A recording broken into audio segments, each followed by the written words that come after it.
हर हर महादेव प्रिय दर्शकों। जो उड़ने का शौक रखते हैं वो गिरने का खौफ नहीं रखते। और मेष राशि वाले हैं ना, दबंग हैं। ये इनकी राशि के स्वामी मंगल है और मंगल है सेनापति।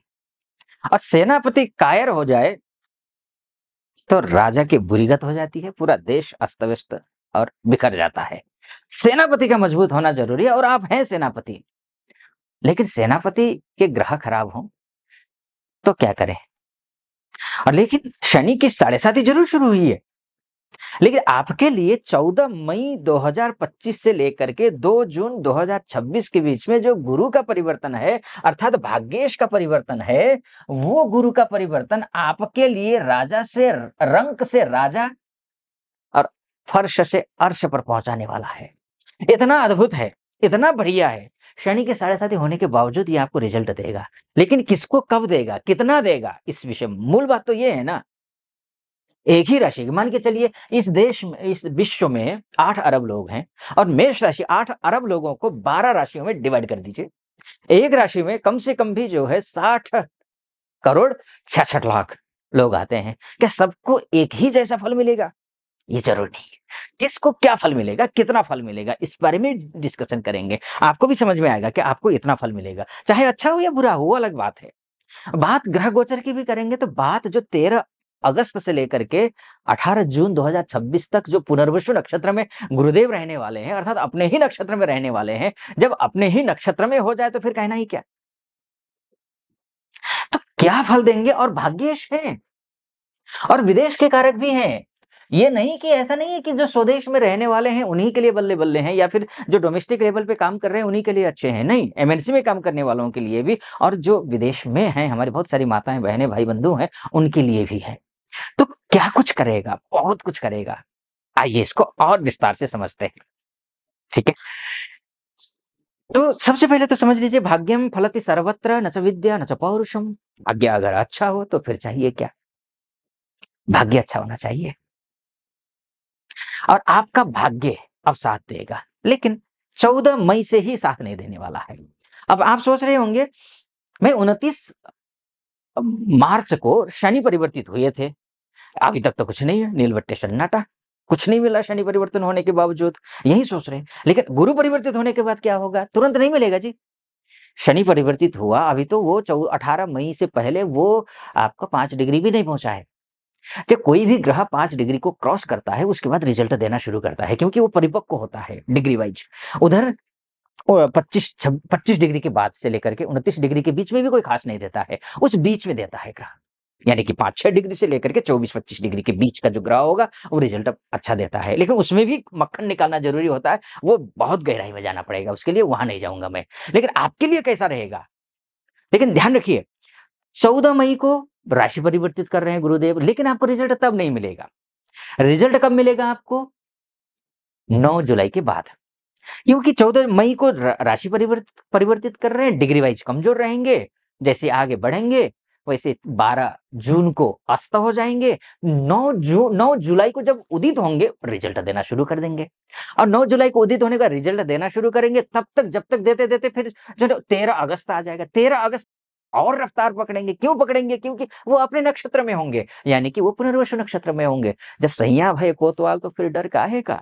जब अपने ही घर में हो इधर, और इधर से देख लीजिए आपका जो है ना सीधा अपने ही घर को देख रहे हो, मतलब अपने घर में बिल्कुल जो है पद्मासन में बैठे हो और अपना घर को बिल्कुल बेताज बादशाह की तरह देख रहे हो, कहीं कोई डर नहीं, कोई फिक्र नहीं, तो फिर डर किस का। ये भाग्य को मजबूत करेंगे। यानी कि जिस किसी भी क्षेत्र में है उस क्षेत्र में आपको सफल बनाएंगे, चाहे नौकरी करते हो, चाहे मैन्युफैक्चर का काम हो, चाहे रिटेलर हो, चाहे बिजनेस में आप जो है कोई डील करना हो, कोई स्टार्टअप करना हो, विदेश में रहते हो, बहुत सारी माताएं बहनें भाई बंधु विदेश में, उनके लिए पीआर की समस्या हो, ग्रीन कार्ड की समस्या हो, या फिर जो है ना नौकरी बिल्कुल खत्म स्थिति में चल रही हो, हर एक क्षेत्र के लिए ये जो परिवर्तन है शानदार है। कुछ आंशिक रूप से सावधानी भी बरतनी जरूरी है। वो सावधानी क्या है, क्योंकि यहाँ जो बैठा है ना गुरु, वैसे तो ये मिथुन राशि में बैठे हैं। मिथुन राशि बुध की राशि होती है। बुध गुरु का परम शत्रु है, अच्छा नहीं है, बिल्कुल अच्छा नहीं है, बिल्कुल से नहीं मानता। लेकिन बुध जो है ना वो सम मानता है। भाई बुध कहता है कि ना गुरुदेव, ना आप मेरे शत्रु हैं, ना आप मेरे मित्र हैं, आप आए हैं, आप अपनी इच्छा अनुसार कार्य कीजिए। अब इच्छानुसार कार्य कीजिए, गुरु बुध ने स्वतंत्र छोड़ दिया, अब गुरु का काम है। अब 2 चीज़ें ध्यान रखना है, बुद्धि और विद्या। जो पढ़ाई-लिखाई की है उस पर बुद्धि का सदुपयोग करते हुए उसी क्षेत्र में शिखर पर पहुँचने का प्रयास करना है, उसमें पूर्णतः भाग्य साथ दे देगा। ठीक है जी? ये भी आप समझ लीजिए। अब यहाँ बैठा है, अब होगा क्या? विषम राशि में गुरुदेव मजबूत होते हैं, अच्छा फल देते हैं। ठीक है, यहाँ पर विषम राशि में अच्छा फल दे रहे हैं। और किन क्षेत्रों को देखेंगे? शादी करना चाह रहे हैं इस वर्ष, आपके लिए मेरी शुभकामना। छोटे आप बच्चे हैं, मेरे से छोटी उम्र में आशीर्वाद, आपको सफलता मिलेगी। आप माता-पिता हैं, बच्ची की शादी नहीं हो रही है, बेटे की शादी नहीं हो रही है, आप लड्डू बाँटना तैयार कर दीजिए, लड्डू बनाना शुरू कर दीजिए, खाना शुरू कर दीजिए, होगी शादी। अगर वैवाहिक जीवन में कठिनाइयाँ आ रही हैं ना, 36 का आंकड़ा है, सिर फुटबॉल हो रहा हो ना, तो समझ लीजिए कि अब शुभ समय आ गया है। जितने भी विवाद हैं, जितने भी जो है परेशानियाँ हैं, मनमुटाव हैं, जो कटुता है, वो समाप्त। आपके पार्टनर यानी कि बिज़नेस पार्टनर के साथ में या बिज़नेस में बात नहीं बन रही है, डील नहीं हो पा रहे, बात बनते-बनते रह जाती है, बस लगता है कि अब तो बस आने वाला है और छिटक जाता हो हाथ से, तो अब समझ लीजिए कि बस तैयार रहिए। ऊर्जा और जोश के साथ में ये बात बनेगी यहाँ पर, ठीक है? भाग्य तो मैंने बोला ही। अब इसके बाद जाकर के भाई पैसे अटके हैं ना आपके, पैसे अटके हैं, नौकरी में प्रमोशन नहीं हो रहा है, कहीं का किसी को पैसे दिए नहीं आ रहे हैं, अटके हैं, लटके हैं पैसे, वो सारे काम बनेंगे। ठीक है? प्रमोशन का योग, बिज़नेस हो, मैंने बोला ना आपसे, शैक्षिक क्षेत्र से जुड़े हुए हों, बैंकिंग क्षेत्र से जुड़े हुए हैं, सीए हो आप या फिर किसी भी बुद्धि और विद्या से संबंधित कार्य करते हों। यहाँ पर शारीरिक श्रम की बात नहीं कर रहा हूँ मैं, शारीरिक श्रम वो अलग मैटर है। आपको बस अब ऐसा भी मत सोचना कि जो है ना जो बिल्कुल शारीरिक श्रम करते हैं उनके लिए कोई लाभ ही नहीं होगा। देखिए लाभ किसको होगा, किसको नहीं होगा, मैंने बोला था ना, बताऊँगा मैं, उस वो भी बताऊँगा। अच्छा हुआ याद आया मुझे, नहीं शायद मैं फ्लो में भूल जाता वो। देखिए शारीरिक श्रम करने वालों को मिलेगा, थोड़ा कम मिलेगा, लेकिन जो बौद्धिक क्षेत्र में कार्य कर रहे हैं, उनको ज़्यादा मिलेगा। और जो विद्या के माध्यम से अपने ज्ञान के माध्यम से जो है ना, किसी समाज में प्रतिष्ठित हों, उनको विशेष लाभ होगा। अब बात कर लेते हैं उनकी। यहाँ तक पहुँचे हैं ना, तो एक निवेदन करूँगा। सटीक लग रहा हो मेरा विश्लेषण ना? चैनल को सब्सक्राइब कर दीजिएगा, वीडियो को लाइक और कमेंट बॉक्स में जाकर के महादेव का भक्त हूँ, गर्व से कहता हूँ महादेव का भक्त हूँ। कृपा आप पर भी बनी रहे ऐसी मेरी कामना। हर हर महादेव 5 बार, 11 बार, 21 बार जो भी श्रद्धा बने आप कमेंट बॉक्स में लिख दीजिएगा। अब ये समझ लीजिए मैंने शुरू में कहा था आपसे कि भाई 8 अरब लोग हैं, किनको ज़्यादा मिलेगा, किनको अच्छा, किनको बुरा मिलेगा।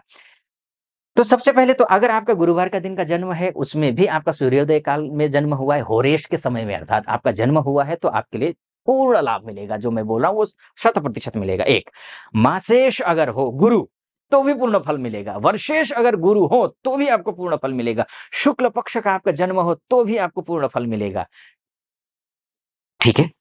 और उत्तरायण का जन्म हो, तो भी आपको उत्तरायण अर्थात माघ से लेकर के आषाढ़ का महीना तक यानी कि जनवरी से लेकर के जून के बीच में अगर आपका जन्म हुआ है, तो आपको विशेष रूप से मिलेगा। अन्यथा औरों को भी मिलेगा, लेकिन थोड़ा कम मिलेगा। और किन-किन सेक्टर को मैंने आपको बता दिया है, ठीक है? और विशेष कब कब मिलेगा ये देखिए। तो ये जो 27 डेज़ हैं, उन 27 दिन हैं, अस्त रहेंगे, आपको मिलेगा 9 जुलाई के बाद। अब कन्क्लूज़न की ओर मैं जा रहा हूँ। 9 जुलाई के बाद रिज़ल्ट मिलना शुरू हो जाएगा। उसमें भी आपको जब ग्रह वक़्त और उसमें भी मिथुन राशि में केवल ग्रह नहीं रहेंगे, यहाँ भी आएँगे। कब आएँगे? 18 अक्टूबर से लेकर के 5 दिसंबर के बीच में। यहाँ आएँगे तो क्या होगा? सब कुछ अच्छा करेंगे, सब कुछ। दसों उँगलियाँ घी में। शायद कहावत नहीं समझेंगे आप। यानी कि पूरी चारों तरफ से खुशियाँ आएँगी, ठीक है? लेकिन ये 5 दिसंबर के बीच में है, 5 दिसंबर के बाद फिर ग्रह यहीं पहुँच जाएँगे गुरुदेव।